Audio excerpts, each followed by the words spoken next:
Karena sehebat dan sesoleh apapun si pemimpin tadi, dia akan terbawa oleh sistem. Bukan dia yang mewarnai sistem. Sing percanten para jamaah. Makanya Nabi SAW dalam sirahnya memberikan gambaran kepada kita. Dalam perjuangan menuju kehidupan yang ideal, tidak cukup hanya mengantarkan orang soleh jadi penguasa, tapi juga sistem dalam kekuasaan itu harus sistem yang soleh. A'udzu billahi minasy syaithanir rajim.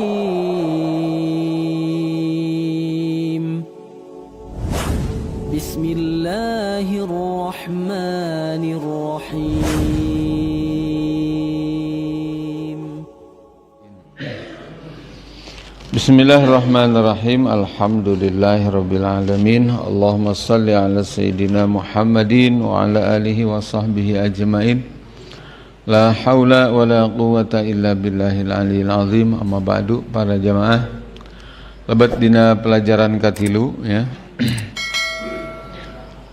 Orang bahas Islam dari an-nahiyah as-siyasiyah. Jadi dari sisi politik.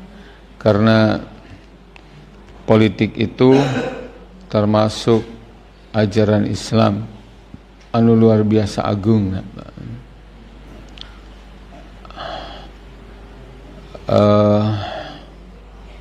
Para penjajah, kafir penjajah itu tidak suka kalau umat Islam tuh mengenal politik ya.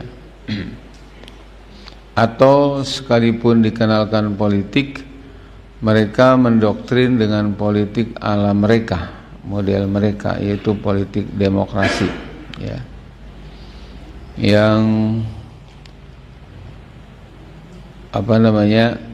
secara sistem dia nizamul kufri, sistem kufur. Orang Islam tuh yahrumu akhduha, mengambilnya, wa tatbiquha, menerapkannya haram, wada'watuha, dan menyerukannya itu haram. Jadi yang dimaksud malam ini kita ngaji politik adalah politik Islam. Apa politik Islam itu? Ulama menta'rif as-siyasah hiya ri'ayatu syu'unil ummah bil ahkami syariah. Jadi yang disebut politik dalam Islam itu adalah segala macam daya ya, yang dikerahkan dalam rangka untuk mengurus umat berdasarkan syariat Allah. Itulah politik. Jadi politik ya wajib ya, politik demokrasi mah ajaran kafir namanya. Demokrasi menjadikan manusia berkuasa ngageserkeun posisi Allah dina nentukeun hukum. Baik para jamaah rahimakumullah, diawali ku hadis Kanjeng Nabi Muhammad sallallahu alaihi wasallam riwayat Ibnu Majah. Beliau bersabda, sayyidul qaumi khadimuhum, pemimpin suatu kaum adalah pelayan bagi mereka. Jadi sayyidul qaumi khadimuhum, pemimpin suatu kaum adalah pelayan bagi mereka, bagi kaum itu.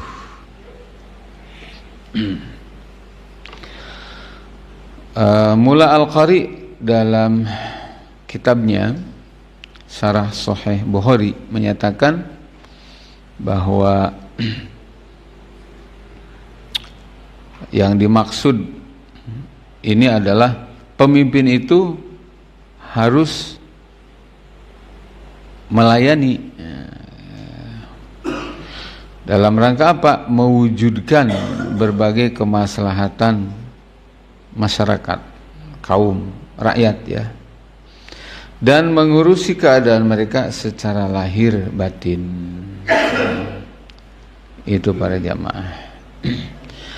Terus ada satu yang unik lagi para jamaah.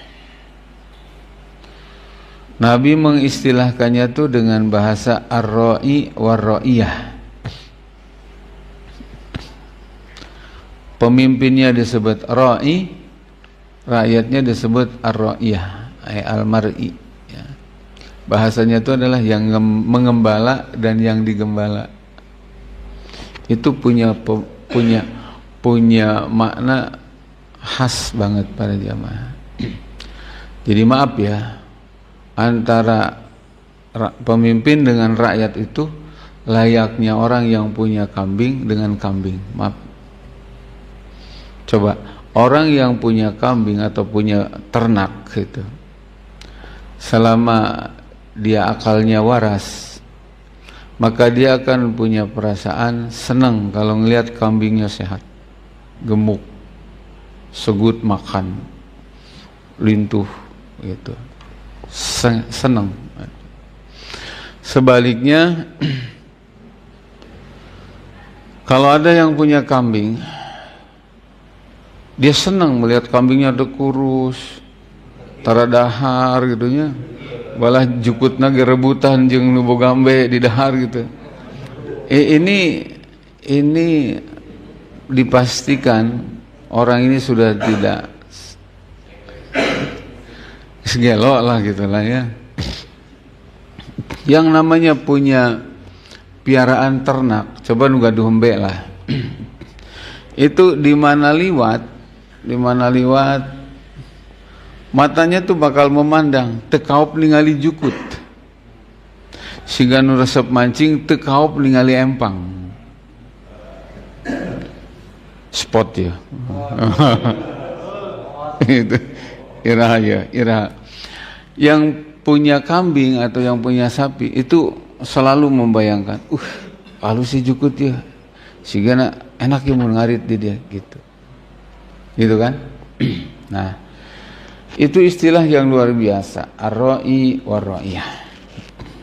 Nah, sebagai pelayan rakyat, para jamaah, penguasa akan selalu mengutamakan kemaslahatan rakyat dan mengurus urusan mereka. Ya. Ia tidak akan merasa terbebani oleh rakyat, karena kalau merasa terbebani, ya jangan jadi pemimpin. Jadi pemimpin kok ngeluh, ini mensubsidi, ini berat, ini rakyat ini berat, ini ya disubsidi terus. Padahal masahanu disubsidi kan.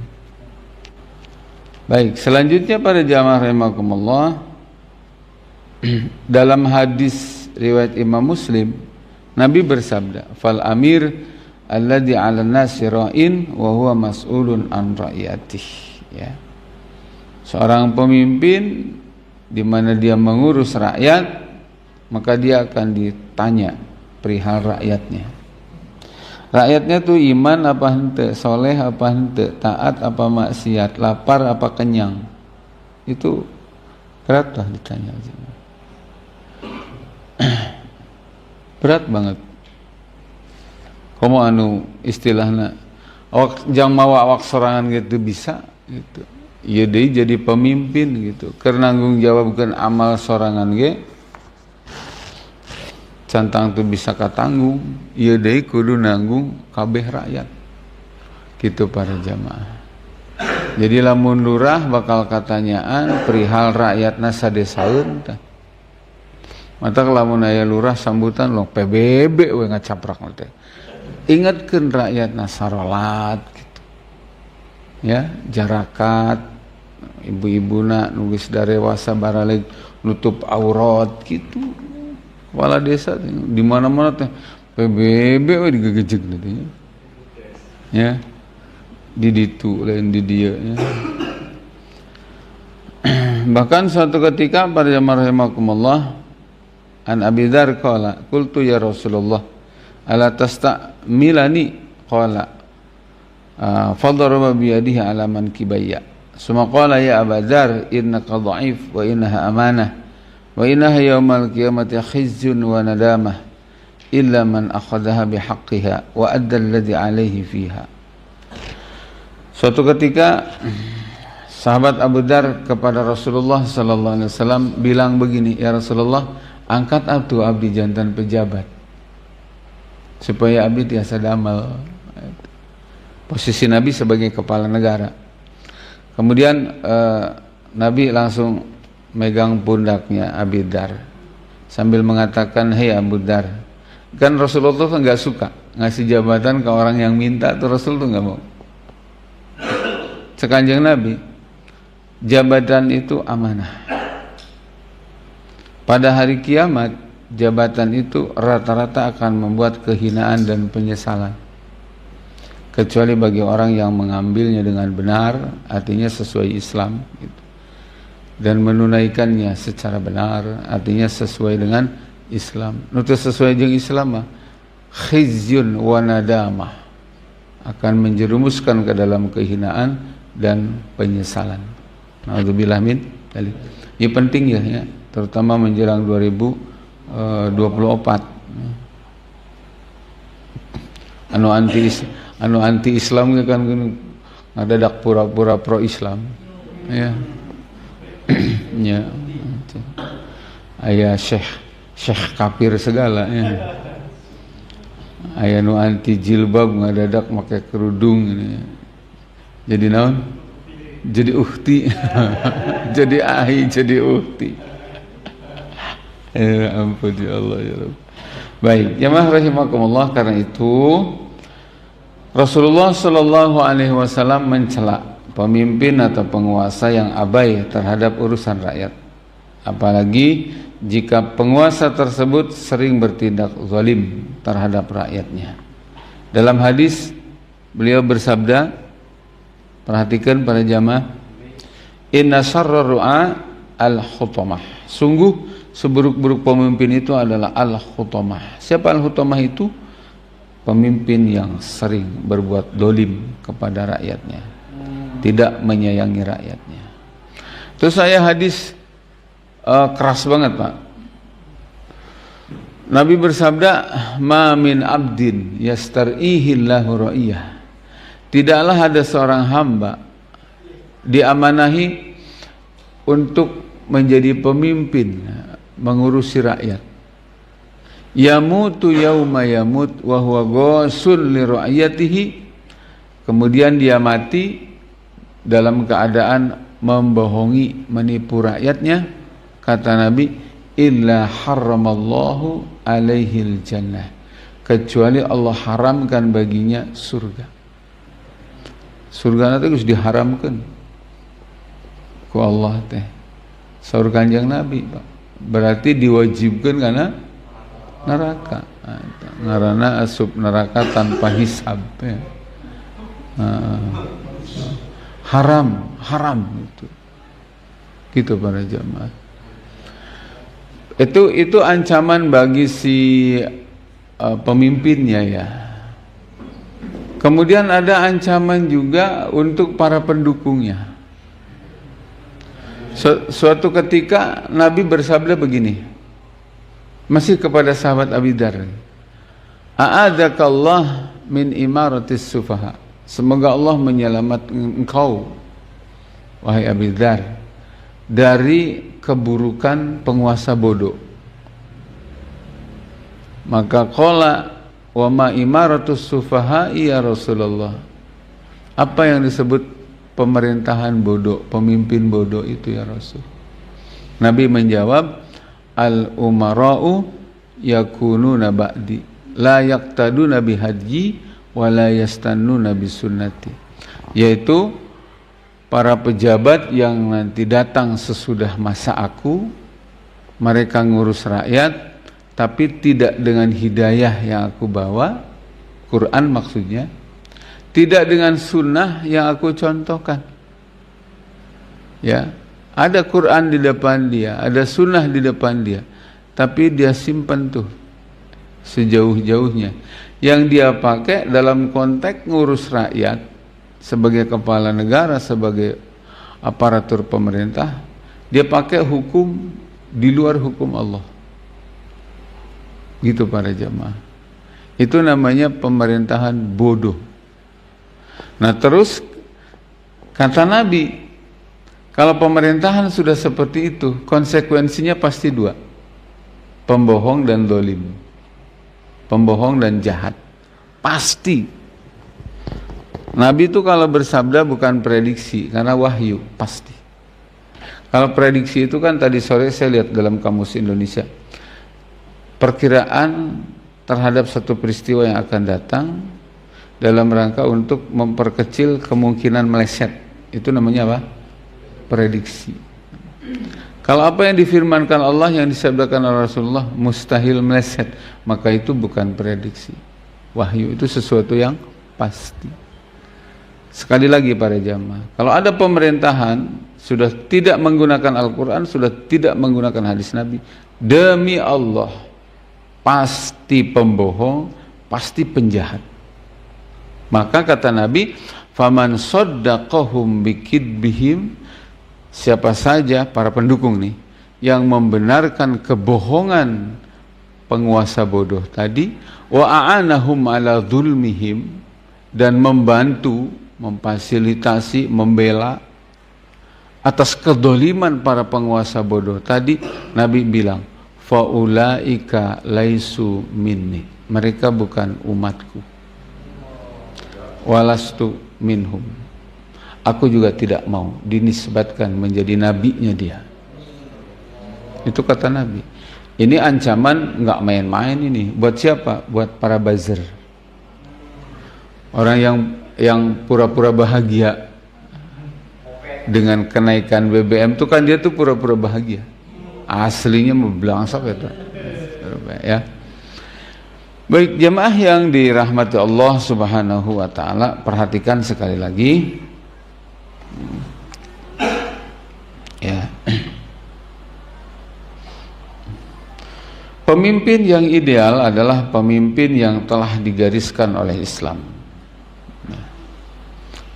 Contoh, saya teringat khutbahnya Sayyidina Abu Bakar Siddiq radhiyallahu anhu. Selesai dilantik jadi khalifah, kepala negara itu, beliau mengatakan, ayyuhan nas, inni qad wullitu alaikum walastu bi khairikum. Aku sebagaimana kalian tahu sudah dilantik menjadi pemimpin bagi kalian, padahal aku bukan orang yang terbaik dari kalian, kata beliau. Terus kata beliau, in ahsantu fa'inuni wa in asa'tu faqawwimuni. Nanti ke depan kalau kalian melihat aku benar, bantu aku. Tapi kalau kalian melihat aku salah, qawwimuni, jadi ingatkan sekeras mungkin agar aku tidak larut dalam kesalahan itu. Terus kalimat terakhirnya apa? Ati'uni ma ata'atullah war rasul. Taati aku ya selama aku taat kepada Allah dan Rasul. Fa in asaitullah war rasul fala ta'ata li alaikum. Tapi kalau aku maksiat kepada Allah dan Rasul, kalian enggak boleh taat kepada aku. Ini nih pemimpin yang hebat, ya, yang memerintahkan rakyatnya taat kepada dia, tapi dengan syarat selama dia taat kepada Allah dan Rasul, dan berani bilang kalau aku maksiat kepada Allah dan Rasul, jangan kau taati, gitu. Wis, keren banget ya. Pemimpin dalam Islam tuh begitu.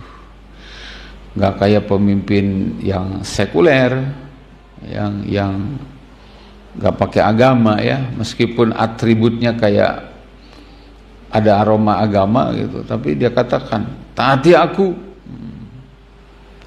ini ulil amri, pret. Itu hadirin sekalian, insyaallah ya. Pemimpin yang ideal di dalam Islam sebagaimana dijelaskan dalam Islam adalah pemimpin yang memposisikan dirinya sebagai pelayan rakyat. Ini tentu sangat diidamkan oleh semua lapisan masyarakat. Pemimpin semacam ini hanya mungkin terwujud saat sistem Islam atau syariat Islam diterapkan secara kafah oleh negara. Jadi para jamaah rahimakumullah, kalau sistem politik dan pemerintahannya tidak dengan Islam, maka tidak akan dapat pemimpin seperti itu. Kenapa? Karena sehebat dan sesoleh apapun si pemimpin tadi, dia akan terbawa oleh sistem. Bukan dia yang mewarnai sistem. Sing percanten para jamaah. Makanya Nabi SAW dalam sirahnya memberikan gambaran kepada kita. Dalam perjuangan menuju kehidupan yang ideal, tidak cukup hanya mengantarkan orang soleh jadi penguasa, tapi juga sistem dalam kekuasaan itu harus sistem yang soleh. Dan sekarang sistem yang dipakai demokrasi itu sistem yang jauh dari kriteria soleh. Ya. Di mana hukum dibuat oleh rakyat menggantikan hukum Allah. Alusna di mana? Jelas Pak Jamaah? Halal haram kumaha cek rakyat, lain kumaha cek Allah. Hade jeung goreng kumaha rakyat, lain kumaha Allah. Kumaha cek wakil rakyat maksudnya gitu. Baik jamaah yang dirahmati Allah Subhanahu wa taala. Penguasa hari ini bukan pelayan rakyat. Pengen tahu pelayan siapa? Pelayan oligarki. Ya. Oligarki itu adalah satu kekuatan yang mengendalikan pemerintahan. Dia bisa kekuatan militer, dia juga bisa kekuatan pengusaha. Yang sekarang ada di Indonesia, oligarkinya berupa kekuatan pengusaha, pemodal. Itu. Jelas para jamaah? Baik ya. Rakyat justru dipaksa untuk melayani kemauan dan kepentingan penguasa yang menjadi pelayan oligarki. Rakyat tuh hari ini dipaksa kudu nurut ke penguasa, penguasa dituntut nurut ke oligarki. Itu yang hari ini terjadi. Shallallahu alaihi Muhammad. Takbir. Coba. Mana buktinya? Kita lihat banyak kebijakan yang diambil oleh penguasa lebih berpihak kepada oligarki dan justru makin memperburuk keadaan rakyat. Para jamaah rahimakumullah, perhatikan. Atas kemauan siapa BBM naik? Rakyat apa oligarki? Oligarki. Rakyat semua menjerit kecuali buzzer, ya. Pura-pura bahagia. Masya Allah. Makanya yang tepat tuh Pak, bukan dari rakyat oleh rakyat untuk rakyat, dari rakyat oleh rakyat untuk penjahat. Pertanyaan sebaliknya, jawab Pak. Di saat ekonomi sedang sulit, umat terpuruk pasca pandemi 2 tahun kemarin. Can hudang Pak, ayeuna geus dihajar ku kenaikan BBM. Sementara itu pembangunan ibu kota negara di Kalimantan terus berjalan dengan biaya yang tidak sedikit. Kereta cepat Bandung-Jakarta biayanya sampai ratusan triliun. Pertanyaannya, apa hubungannya dengan kebutuhan rakyat? Itu kebutuhan rakyat, keinginan rakyat, atau kebutuhan dan keinginan oligarki? Oligarki. Jelas Pak Jamaah? Masya Allah. Baik, selanjutnya, sebenarnya yang menjadi beban itu bukan rakyat Pak, tapi adalah beban APBN terbesar adalah salah satunya nih Pak, beban untuk bayar hutang. Tahun 2022 ini para jamaah sekalian, Indonesia jatuh tempo bayar bunganya hungkul itu sebesar 404 triliun. Makanya pernah keceplosan tuh Sri Mulyani, kalau tidak dengan menaikkan BBM kita nggak bisa bayar utang.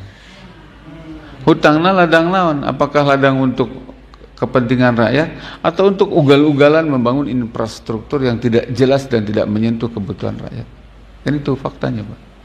Jadi giliran jadi hutang kemudian dikenakan ke rakyat, nggak punya kreativitas kecuali ngutang, meres pajak, naikkan, cabut subsidi, naikkan harga kebutuhan pokok. Betul nggak para jamaah? Makanya hadirin yang dirahmati Allah Subhanahu wa taala, beda memang ya. Kalau di sistem pemerintahan Islam, yakni khilafah Islam, itu orang yang jadi pemimpin tuh punya syarat ketat banget, 7. Muslim, laki-laki, baligh, berakal, mampu, merdeka. Itu para jamaah.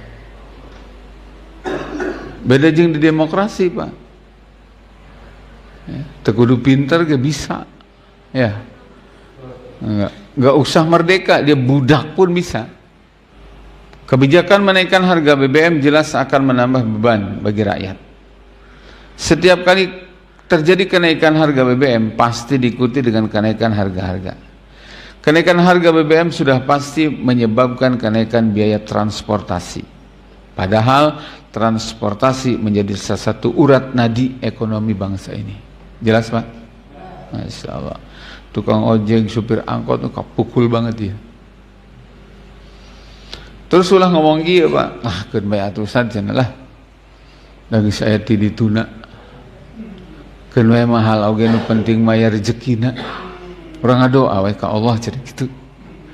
Tah eta teh Pak teu pas ngomong gitu teh. Jadi ketika kita komentar tentang ini, keberatan tentang ini, menolak tentang kejahatan menaikkan BBM ini, itu bukan berarti maknanya kita tidak percaya dengan Allah Maha memberi rezeki, ya, dengan guratan takdir, ya, bukan itu masalahnya para jamaah rahimakumullah. Baik hadirin yang dirahmati Allah Subhanahu wa taala. Ini ancaman nih Pak ya untuk para pemimpin dolim, jahat, kejam ya. Kata Nabi dalam hadis riwayat Imam Muslim, Nabi berdoa, Allahumma man waliya min amri ummati syai'an fasaqqa alaihim faskuk alaih, wa man waliya min amri ummati syai'an farafiqa bihim farfuq bih. Wahai Allah, siapa di antara umatku yang mengurusi urusan umat kemudian dia menyulitkan umat, maka sulitkan dia ya Allah. Dan barang siapa yang dapat amanah mengurusi urusan umatku kemudian dia sayang kepada umatku, maka sayangi dia wahai Allah. Ini Nabi yang doa, mustahil tadi ijabah. Persoalannya adalah tinggal tunggu waktu. Tunggu apa? Tunggu waktu. Bagi orang yang iman, para jamaah rahimakumullah, merinding mendengar doa Rasulullah. Segitu marahnya Nabi. Siapa menyulitkan umatku, sulitkan dia. Pemimpin mana yang memudahkan dan menyayangi umatku, sayangi dia dan mudahkan dia. Ya Allah ya Rabb ya. Imam An-Nawawi di dalam Al-Adhkar mengatakan bahwa hadis ini menunjukkan kebolehan berdoa atas suatu kezaliman. Artinya boleh mendoakan keburukan bagi penguasa zalim atas kezalimannya agar Allah Ta'ala menimpalkan balasan yang setimpal kepada dirinya. Saya kemarin Pak mau ngaji, berangkat ke Dengklok tuh ceritanya tuh. Ngisi bensin, ngisi solar. Biasanya sakit tuh teh tos apal banget. 120.000, 125 lah tara lebih. 197. 200.000 pulangan 3.000. Ya Allah ya Rabb ya Karim. Saya hanya berdoa, ya Allah, atas kezaliman dan kejahatan ini Allah, timpahkan laknat untuk mereka. Karena saya tahu hadisnya. Nabi bilang dalam doa tadi, menurut Imam An-Nawawi, boleh rakyat mendoakan melaknat pemimpinnya yang zalim. Doakan apa? Itu dosa. Lamun hayang sopan saeutiknya tambahan doa kieu. Ya Allah, mugi-mugi para pemimpin nu zalim nu jahat dipasihan hidayah insaf. Upami henteu insaf sungsebkeun wae. Nah, itu. Silakan. Mau langsung juga to the point boleh, kata Imam An-Nawawi. Dan para jamaah rahimahullah, salah satu doa yang mustajab tidak ada penghalang antara dengan Allah adalah doaul mustad'afin, doa orang yang teraniaya, dakwatul madlum, doanya orang yang dizalimi. Gitu para jamaah. Insyaallah. Baik jamaah rahimakumullah. Sagadik deui. Kezaliman sistematis ya. Bukan sekedar kezaliman biasa. Berbagai kebijakan yang selama ini menyusahkan rakyat dapat dianggap sebagai kezaliman sistematis. Pasalnya, berbagai kezaliman itu terjadi secara sistematis sebagai akibat dari sistem zalim, yakni kapitalisme, liberalisme yang diadopsi dan diterapkan di negeri ini. Gitu Pak. Jadi, itu sebab akibat Pak. Jadi itu ujug-ujug Allah nimpahkan kejadian BBM mahal siga kieu henteu Pak. Aya sebabna. Cek Allah, dhaharal fasadu fil barri wal bahri bima kasabat aydin nas. Ketika ada krisis, kerusakan di darat atau di laut, itu pasti bima kasabat aydin nas. Ayabil ma'asi allati yartakibuhan nas. Itu akibat maksiat yang dilakukan oleh manusia. Salah satu maksiat yang sangat gede dilakukan oleh manusia adalah ketika manusia menolak syariat Allah, menerima syariat jahiliyah. Hukum buatan Allah ditolak, hukum buatan akal manusia diterima. Itulah yang terjadi. Sudah 77 tahun di Indonesia itu. Jangan pernah pakai syariat Islam walaupun hanya 1 hari. Makanya Allah murka. Ditimpahkanlah kejadian ini. Jelas para jamaah? Gitu. Jadi ketika orang iman Pak betul menolak kenaikan BBM, tapi tuntutan kita tidak hanya sekedar menurunkan harga BBM kembali atau menggratiskan. Tuntutan kita sampai ke akar, ganti sistem. Ya. Ganti hukum. Hanya dengan hukum Islam, hanya dengan sistem syariat Islam lah Indonesia ini akan adil, makmur, sejahtera untuk seluruh rakyat Indonesia apapun agamanya. Catat, tidak hanya untuk Muslim, tapi juga untuk non-Muslim. Oleh sebab itu, maka wahai bangsa Indonesia yang dari agama di luar Islam, demi Allah, ketahuilah jika Indonesia menerapkan syariat Islam, kesejahteraan itu bukan hanya untuk Muslim, tapi juga untuk non-Muslim. Demi Allah. Kalian jangan percaya dengan mulutnya orang-orang munafik. Yuriduna ayyudfi'u nurallah biafwahim wa ya'ballah illa ayyutimma nurah walau karihal kafirun. Orang-orang munafik itu selalu dengan mulutnya berusaha untuk mematikan agama Allah, memfitnah agama Allah, menjelek-jelekan agama Allah. Supaya apa? Supaya agama Allah ditolak oleh umat manusia, oleh non-muslim juga. Jangan percaya. Itu kelakuannya orang-orang munafikun. Ingin mematikan agama Allah. Wa ya'ballah illa ayyutimma nurah. Tapi Allah tidak mau membiarkan Islam ini mati. Justru Allah akan semakin menyalakan cahaya Islam itu, walau karihal kafirun, walaupun orang-orang kafir marah karenanya. Jelas para jemaah? Baik.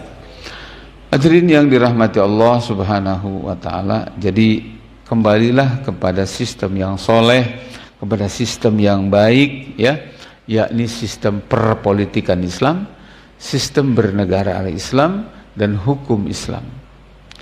Pahami para jemaah, Islam tidak hanya sekedar mengurus hubungan antara hamba dengan Allah melalui ibadah mahdoh, tetapi juga Islam mengajarkan bagaimana tata kelola kehidupan yang baik, menata darat, menata sumber daya alam, mengelola sumber daya alam, menata laut, mengelola laut untuk kemakmuran umat manusia apapun agamanya. Takbir.